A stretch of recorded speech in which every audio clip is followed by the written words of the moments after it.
all, it is I, Ragarath, back again for another Techtonica video. And today, Firehose have released a Techtonica version 0.4 release date and patch preview. So let's have a look and see what Lauren has to say, and let's hope that this release date is very soon. What's up, everybody? My name's Lauren. I am the community manager here over at Firehose Games, and today we are talking about Techtonica. And what are we talking about? 0.4. And what about 0.4? The release date and patch preview, because it's time, baby. Woohoo! So without further ado, the release date for version 0.4 of Techtonica, the Super Sandbox update, drumroll please, is tomorrow at 1 p.m. Eastern. Oh my God, it's almost here. We're so excited. So today we're going to deep dive everything that's coming in. Again, the Super Sandbox update tomorrow. So let's dive. As I predicted, it is going to be out on Tuesday. So that's wonderful and means I can get on with some more of the episodes I've really been wanting to do.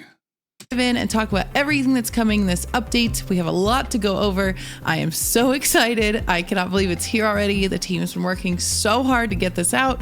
So let's hop in and check out what's coming. So in a video last week, I actually deep dive all these different game modes. So I'm going to be a little bit brief here, but the 6 preset game modes are easy mode, sandbox mode, hardcore mode, quantity, quality, and hyper. So easy mode is just like what it says. It's going to be a lot easier. Core costs are going to be down. It's a lot easier to unlock the terminals. And the cool part about easy mode is actually that all achievements are turned on. So if you have a friend that has been wanting to dip their toes in the factory automation genre, but the costs are just too much, when it comes to what to research and what to build, it just seems overwhelming, the amount of things that you have to do. Try getting them to play easy mode.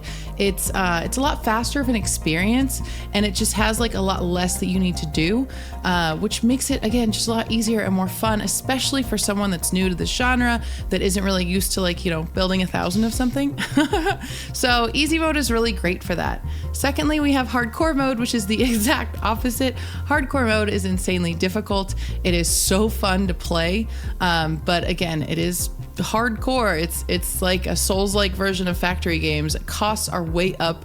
You're really gonna have to be careful about what you choose to build and what you choose to unlock, versus just being able to unlock everything. I am so excited to see somebody do a speed run on hardcore mode, because I'm just so curious to see how long it takes to actually beat the game on hardcore mode. It's just really fun. It starts you on the Faithless Void map. Obviously you can switch maps if you'd like, but that on the Faithless Void map, I'm nervous to play it myself because it's difficult. Next, we're gonna talk about quantity and quality. They're kind of two sides of the same coin. Quantity is your machines don't build very much, so you're gonna have to build a zillion of them. And quality is the flip side, where your machine's gonna build a lot and do a lot, so you don't need to build very many. It kind of just allows a very different styles of factory building, and I think it is really, really fun to play both of them. The quantity mode, you just have so many machines, it looks ridiculous, and quality mode, they're so powerful that everything goes really quick and it's awesome. The other one I want to talk about is sandbox mode. So important, because it's kind of what this update is about, is sandbox mode itself. And that's why it's called the Super Sandbox update. Sandbox mode allows all handcrafting to be free. So anything that you want to build is free. And I think that the power and the fuel costs are also turned down as well, so you don't have to build as much fuel and power. But it is so fun to build just wild and crazy things. We actually started using sandbox mode for our trailer builds now, instead of trying to use dev cheats and stuff. We use sandbox mode. I don't know if I should have talked about dev cheats, but that's fine. Every game has them, and you don't have them because they're just for us. But we want them, don't we, guys? But sandbox mode is amazing. You can build whatever you want in whatever map you want. You can do literally whatever you want in sandbox mode. Handcrafting is completely free for no matter what you want to build. It is super duper fun, and it just allows you to build cool stuff. I'm so excited to see what y'all build in sandbox mode. Please drop screenshots, because I'm really excited to see what happens. And last but not least is hyper mode. Hyper mode is like kind of a meme. Hyper mode, everything goes insanely fast. So fast that it kind of almost breaks the game. So it's gonna push your PC to the max on this one. Hyper mode, it just looks ridiculous. Everything goes so fast. I don't even think that like the visuals can actually keep up with how fast it goes. I posted a video last week of what 3,000 per minute on a belt looks like, and I don't think it's actually showing 3,000 per minute because the animations cannot keep up with how fast the belts are. So that's how fast things go in hyper mode. It's really fun. I think it's just a really silly fun time, so check that one out. Next, we're gonna talk about all of the different game settings. I am gonna all of them again. You did this last video, I'm sure. Read some of the highlights from this off of a list that I've made. This is not all of them because we don't need to sit here and read all of them, but this is some of the highlights I think are important to note. It kind of enables you to create the exact factory experience that you want. So let's dive in and look at these. So infinite ore, big request we've had from people is people that want infinite ore to be able to turn off the ore vein depletion. So that has been added in. You can also adjust the ore per vein as well, so you can get some more ore out of those veins. It's just a big request that we've had, and I'm happy to check that one off. That's a good one.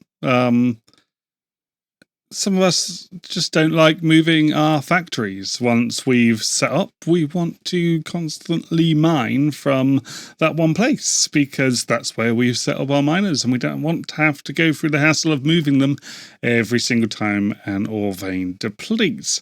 That being said, though, if you're playing through in the story mode and you deplete a vein, which takes an awful long time, I must admit, then, you know, it can feel a bit more relatable to the story, especially if they expand this in future. Next is dark mode. Like it says, it just makes everything dark. I think it's almost like so dark that if you turn it on the Faithless Void, it's like hard to see. But dark. Oh, I've not tried turning it on in the Faceless Void yet. That'd be interesting. But one thing I want to say about dark mode on the normal map is I think this kind of feels how the game should have been initially. I think the game's too bright at the moment. You don't really feel like you're in a cave, but with dark mode on, it really does feel like a cave. It's really good. Dark mode gives you more of like a true cave experience, and a lot of people have been having fun playing with that one. Player speed multiplier, which is nice. Ignore encumbrance, which is also nice, being able to just like absolutely ignore encumbrance. I love turning that one on because I always have way too much stuff in my inventory. Big head mode and ragdoll mode looks so silly. That was what we had posted for April Fools that is actually going in the game, which I am so pleased to say is going in the game. It looks really silly in multiplayer, and your friends just look ridiculous, and it just makes the game look really silly. In addition to that, you can turn on cat sounds, and that is another one of the settings that also makes the game ridiculous. The mole purrs and the machines meow, and you can even hear like the reverb from meows off in the distance, and it's just fantastic. I'll put in a little clip. We'll listen. We'll listen to some little cat sounds right here.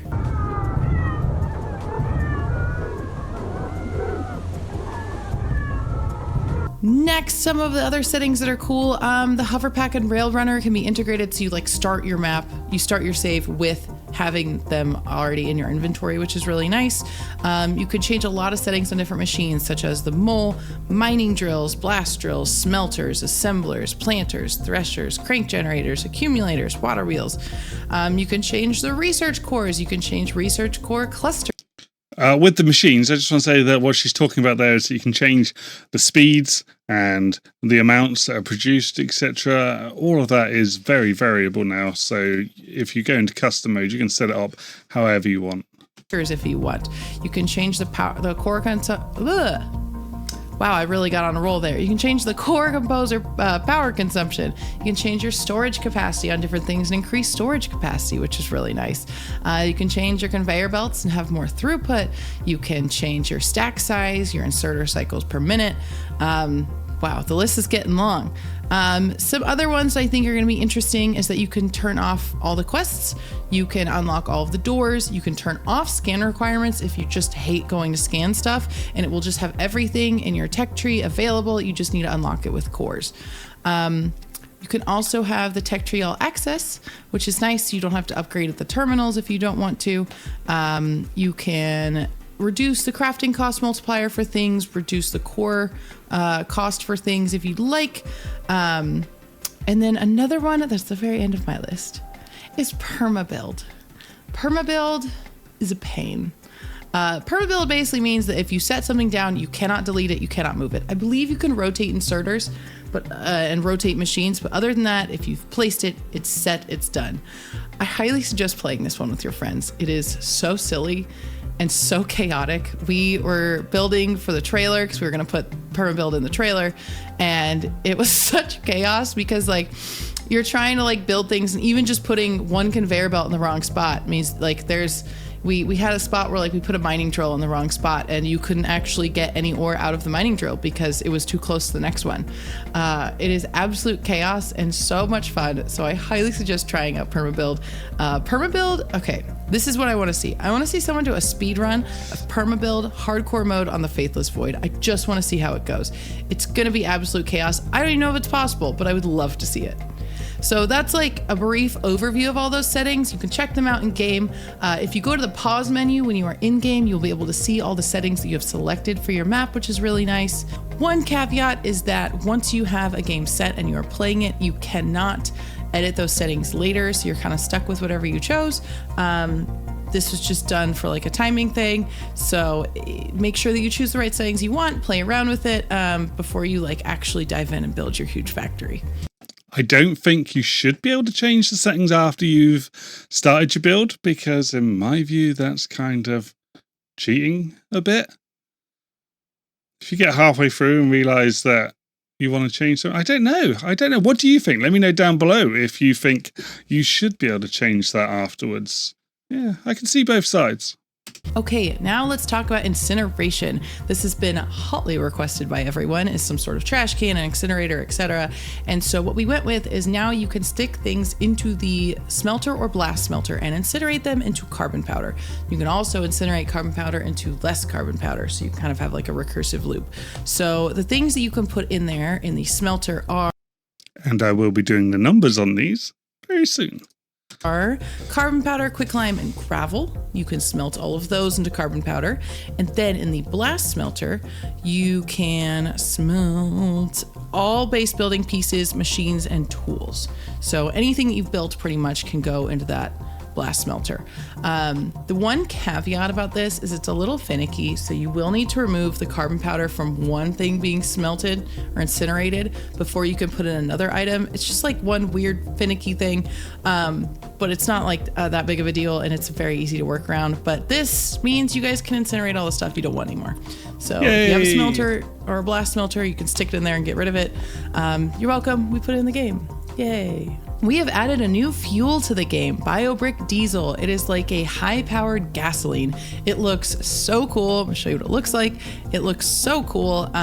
There's like kind of like a loop for it to be made. So first you're gonna compress BioBricks into BioBrick Diesel, which is crude and unrefined, but you can use it as fuel. And then you can combine it with Atlantum and refine it into infused BioBrick Diesel, which is super high density, high powered to use for your machines. It also just looks cool. Like I just think it's one of the coolest looking things we put in the game. It looks like toxic waste.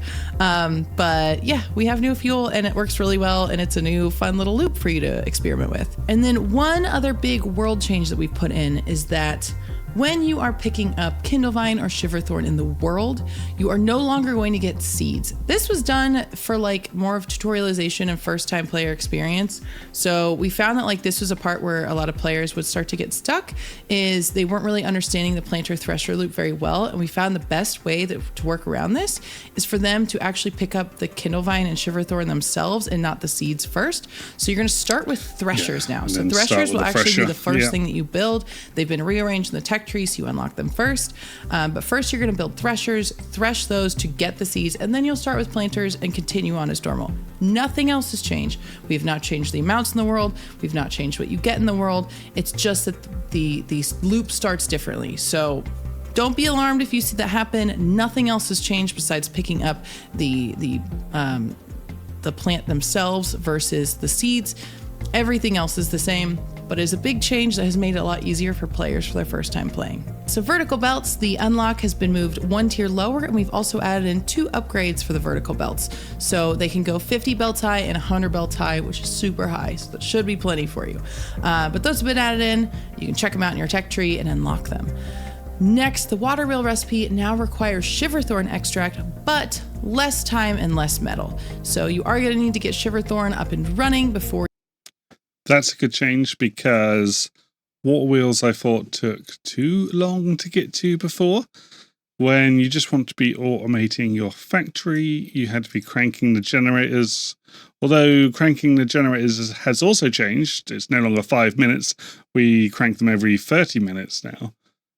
It's still, I think, delayed things too much to you actually being able to automate things the way you should. So this is a good change. Where you can get to water wheels, but it does require less time and less metal. It's just like a better change that feels better when you're playing the game. There are now 2 alternate recipes for clay production: advanced clay from limestone and Shiverthorn extract, and mass production of clay using limestone bricks and coolant gel. So it is another way for you to make clay in the game. Small little UI change. I wonder if they've worked the numbers on those, because I've been finding with the advanced recipes, the numbers are a little off sometimes. The UI for research cores now shows research cores available in the tech tree. I know it's super small, but it's just really nice that it'll actually tell you what those numbers mean now. This should make it easier for first-time players to understand what's going on. This is a big one for experienced players. You can now turn off all tutorial tips in the menu. This is not... Yay! That's really useful for starting a new build. Unless, of course, you're doing videos on it where people might want to see that. One of the custom game settings. You can turn it off and on in the menu from any game that you're playing. This counts for like the floating tips, the HUD tips, the CTA UI highlights, like when it little pings in your UI. But you can turn all of those off now, which is really handy. So that is a nice little thing that we've thrown in there for y'all. Another really nice one is that ore veins now have health bars. When you hit an ore vein for the first time, or when your mining drill digs into it for the first time, it's not just that it's got a health bar. You can see exactly how much ore there is in the bottom left-hand corner. I found this out by playing the PTC, and it is a brilliant change. And it did amaze me once I saw it. I didn't do a video on it because I didn't want to ruin the surprise for anybody that hadn't played the PTC. But yeah, if you'd seen the bit I did do on the PTC, you might have noticed that come up. And like knocks out a voxel or something, it will have a health bar to tell you how much is left. Very handy, very useful tool to have. You'll just see it in the bottom left corner. Sparks has had some changes to her dialogue, especially when it comes to early games. So you will see some changes in that. If you are a big fan of Sparks, I suggest starting over and playing from the beginning, because you will get a little bit more tutorialization from Sparks. And lastly, the chests at Victor now have less types of base building parts, that your inventory doesn't feel super overwhelmed when you first get to Victor and get those chests at the beginning. This is just because we gave you like way too many things and it filled up a lot of your inventory. So you're still getting a bunch of base building parts, just less different types. And now I'm going to get into like some of the banner bug fixes. We have a lot of bug fixes that we're going to talk about in our patch notes tomorrow. I just want to mention some of the highlights. First off, we fixed a bunch of issues with the tap wire, especially when it comes to multiplayer. A streamer actually notified us of this the first time. JD Plays, shout out to you for notifying us of this, because you fixed it. So by telling us, and we fixed it. We fixed it. You didn't fix it. But now there was an issue where like if you guys scanned the tap wires the same time or almost simultaneously, it would kind of like glitch out in the game. That has been fixed. So that, along with some other multiplayer tap wire fixes for the pulse room, those have been fixed, which is excellent. We also fixed an issue that caused machines to go invisible. We did not fix every issue for this, but we fixed the main one, and it was it was like some sort of issue with monorails that caused machines to go invisible, but we fixed it now. It should happen much less frequently. That was a big one, I know. And oh, I don't think I've had invisible machines yet. Interesting bug.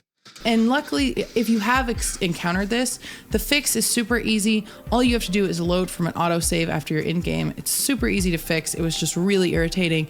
Irritated you, irritated us, and it's fixed now. A big one that I liked is when you're replacing conveyor belts, hitting Q now will still back you out of the turn in the belt. It will not take you into quick copy. It was just a small fix, but I personally hated it. This was my champion bug. of the patch that I hated, that when you hit Q, it pulled up a copy thing and exited out a built building. So it doesn't now. We fixed that. So those are most of like the banner bug fixes. There are a lot more that are in the patch notes if you read the patch notes, which are coming out tomorrow when Super Sandbox launches. So you can read those tomorrow to check out the patch notes and see exactly what we have in there. There are a lot of bug fixes. There are also going to be some known issues in there, so please make sure you read before you file a bug report. There's nothing too major, just some things we want y'all to know. Boy, I am excited for this to come out tomorrow. It's 1 p.m. Eastern, just like our other launches so thus far.